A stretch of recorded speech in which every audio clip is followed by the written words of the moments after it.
Hello guys, जय श्री राम दोस्तों, welcome to my new other blogs. तो आज है सावन का पहला सोमवार और मैंने रखा है आज फास्ट। सुबह के 5:15 हो चुके थे, मैं अपना नहा धो के रेडी हो चुकी थी।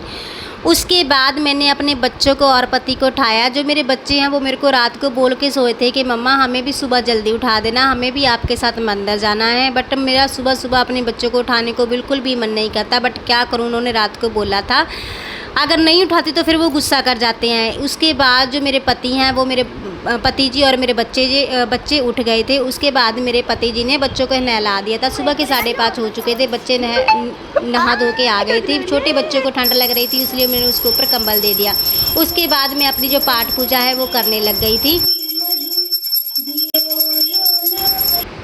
उसके बाद लगभग 6 बजे के करीब हम मंदिर चल पड़े। जो मंदिर है हमारे बिल्कुल पास है, सिर्फ 3 या 4 मिनट का रास्ता है। आज मैंने रखा था फास्ट। कहते हैं कि जो सावन में जो सोमवार के व्रत रखते हैं वो 16 सोमवार के समाने माने जाते हैं। जो भी 16 सोमवार व्रत नहीं रख सकते, जो सावन में 3 या 4 सोमवार आते हैं उन्हें रख ले तो वो 16 सोमवार के समाने माना जाता है। अगर व्रत नहीं रख सकते तो जो सावन में जो शिवलिंग जी के ऊपर जल चढ़ाते हैं उन्हें भी उनके भी जो कष्ट है वो दूर हो जाते हैं। उसके बाद आके मैंने गौ माता जी की रोटी निकाली। उसके बाद फिर मैंने हमारे जो घर पे छज्जे के ऊपर एक कबूतरी का जोड़ा रहता है, उनको मैंने थोड़े से चावल डाले खाने के लिए। उसके बाद मैं और मेरा बेटा गऊ को रोटी देने के लिए चल पड़े। फिर मैंने बालकनी में देखा कि गऊ बैठी हैं या नहीं बैठी, क्योंकि हमेशा जो गऊ हैं बहुत सारी गऊ हमारे घर के सामने बैठी रहती हैं, बट आज थोड़ी सी दूर बैठी थी।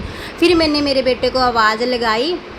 मैं और मेरा बेटा हम दोनों गऊ को रोटी देने के लिए चल पड़े। उसके बाद जाके देखा तो गऊ थोड़ी सी दूर बैठी थी। फिर मैंने गऊ को रोटी दी। जब मैं गऊ को रोटी दे रही थी तो मुझे थोड़ा सा डर लग रहा था, क्योंकि जानवर का कोई भी पता नहीं होता कब मार दे, इसलिए मैं डर डर के थोड़ा सा रोटी दे रही थी। फिर उसके बाद मैं और मेरा बेटा अपने घर आ गए। उसके बाद आके टाइम देखा तो अभी 7 बजे थे और मेरा बड़ा बेटा बोला कि मम्मा हमें खेलना है।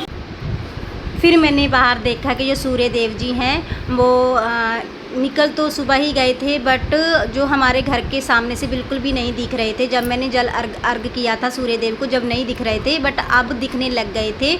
उसके बाद फिर मेरा बेटा बोला कि मम्मी अभी स्कूल जाने का टाइम अभी पड़ा है तो हमें थोड़ा सा खेलना है। मेरा जो फुटबॉल का जो नेट है वो लटका दो, क्योंकि हम जो किसी के घर पे रेंट पे रहते हैं तो मेरा मन नहीं करता कि किसी के घर पे मैं थोड़ी सी भी तोड़ा फोड़ी करूं। इसलिए मैंने जो चिपकाने वाले वॉल हुक है वो मंगवा रखे हैं। मैंने वहाँ पे जो वॉल हुक है वो चिपकाया। उसके बाद उनका जो बच्चों का जो फुटबॉल का नेट है वो लटका दिया। उसके बाद जो बच्चे हैं अपना मस्ती करने लग गए थे। फिर जो मेरा छोटा बेटा था वो मुझसे बोला कि मम्मा मुझे कुछ और खेलना है। वो अपनी कार के साथ खेलने लग गया था। उसने अपना स्टडी बोर्ड उठाया और उसकी स्लाइड बना के उसके अपनी कार के साथ खेलने लग गया। तो ओके बाय दोस्तों, मैं अपना ब्लॉग यहाँ पे एंड करती हूँ। तो प्लीज़ मुझे लाइक एंड कमेंट शेयर ज़रूर करना और बताना कि आपको ब्लॉग मेरा कैसे लगा। ओके बाय बाय दोस्तों।